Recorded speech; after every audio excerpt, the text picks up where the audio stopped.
Tässä on Björn. Björn johtaa sukuyhtiötä, jonka hänen isoisänsä aikoinaan perusti. Björnillä alkaa olla jo ikää ja häntä huolittaa yritystoiminnan jatkuminen. Björnin tytär nimittäin tekee uraa puolustusvoimissa ja hänen poikansa opiskelee taidekäsitöitä. Tässä on Jaska. Jaskan omistama yritys on erikoistunut jätealan älyohjelmistoihin, joiden avulla jätteenhuollon logistiikkaa voidaan hoitaa paljon pienemmällä trafiikilla ja kevyemmin polttoainekustannuksin.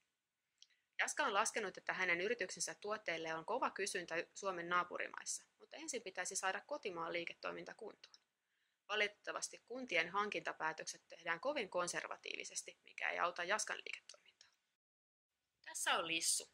Lissu on freelance-valokuvaaja, joka tekee välillä lyhyitä työsuhdepätkiä mediataloille ja välillä puolestaan myy toiminimensä kautta valokuvauspalveluja yritysasiakkaille.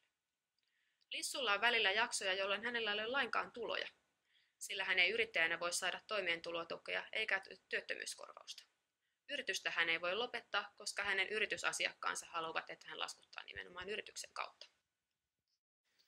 Mikä Lissua, Jaskaa ja Björniä yhdistää? No eipä paljon mikään, muu kuin se, että heitä kaikkia tituleerataan yrittäjiksi ja että Suomen laki kohtelee heitä samalla tavoin. Suomen lainsäädännössä pitäisi huomioida paremmin erilaiset yritysryhmät ja niiden erilaiset tarpeet. Lissun kaltaisia itsensä työllistäjiä varten tarvitaan ihan oma järjestelmänsä. Äänestämällä Kaisa Härnbergia eduskuntaan Helsingistä numerolla 71 annat äänesi yrittäjyyden ongelmien ratkaisemiselle.